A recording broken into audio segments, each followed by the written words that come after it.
मित्रों नमस्कार। मैं राजस्थान चौपड़ का खबरी लाल आपके साथ हाजिर हूं। मित्रों, आज बात की शुरुआत एक शायरी के साथ करते हैं। शायरी कुछ यूं है। तुम्हारा शहर तुम ही, कातिल तुम ही, मुद्दई तुम ही, मुंसिफ हमें यकीन है, गलती हमारी ही निकलेगी। मित्रों, शायरी का ये मुशायरा कहीं और नहीं बल्कि न्याय के मंदिर में मुकम्मल हुआ है। जयपुर बम ब्लास्ट वकील मुजाहिद अजमत ने कातिल किसे कहा? क्या राजस्थान हाईकोर्ट का जज कातिल है या फिर कोर्ट कातिल है? खैर, जज साहब ने भी सजा सुनाने के बाद बम ब्लास्ट के आरोपियों के वकील को शायराना अंदाज में ही जवाब रसीद करते हुए एक शेर फरमाया और कहा कि कुदरत के फैसले पर कभी शक मत करना।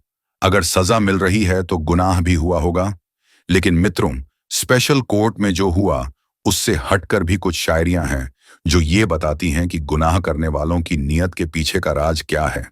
एक शायर हुए हैं वसीम देवबंदी। पहले उनका ये शेर भी सुनिए।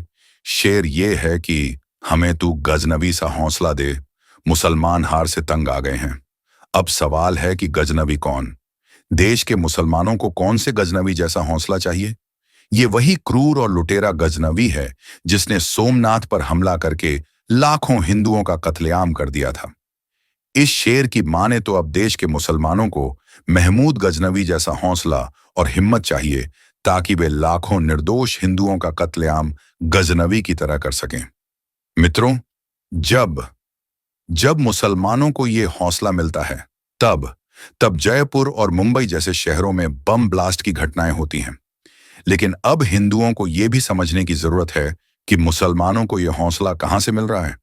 आपने देश के पूर्व प्रधानमंत्री मनमोहन सिंह का वो बयान तो सुना ही होगा कि देश के संसाधनों पर पहला हक मुसलमानों का है। आपने इसी देश में सुना होगा जब कांग्रेस के नेता दिग्विजय सिंह ने हिंदुस्तान के अपराधी और बहुत से बम ब्लास्ट कांड के आरोपी हाफिज सईद को हाफिज साहब कहकर संबोधित किया था। आपने कांग्रेस की मालिक सोनिया गांधी को बाटला हाउस एनकाउंटर में मारे गए मुसलमान आतंकवादियों के जनाजे पर विलाप करते हुए भी देखा होगा। और उस दौर में वो नाटक भी देखा होगा जब क्रूर आतंकवादी याकूब की फांसी पर रोक लगाने के लिए कांग्रेस की सरकार ने आधी रात को सुप्रीम कोर्ट खुलवा दिया था। मित्रों, इतनी बातों के बाद अब आपको समझ आ गया होगा कि देश के मुसलमानों को अब तक महमूद गजनवी जैसा हौसला कहां से और किन लोगों से मिलता है।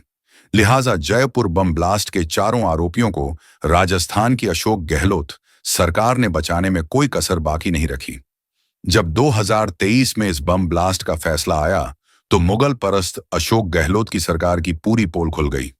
कोर्ट ने सरकार की तरफ से कमजोर पैरवी के कारण चारों आरोपियों को बरी कर दिया था। लेकिन अब फिर से राजस्थान की भजनलाल सरकार में स्पेशल कोर्ट ने इन्हें आजीवन कारावास की सजा सुनाई है।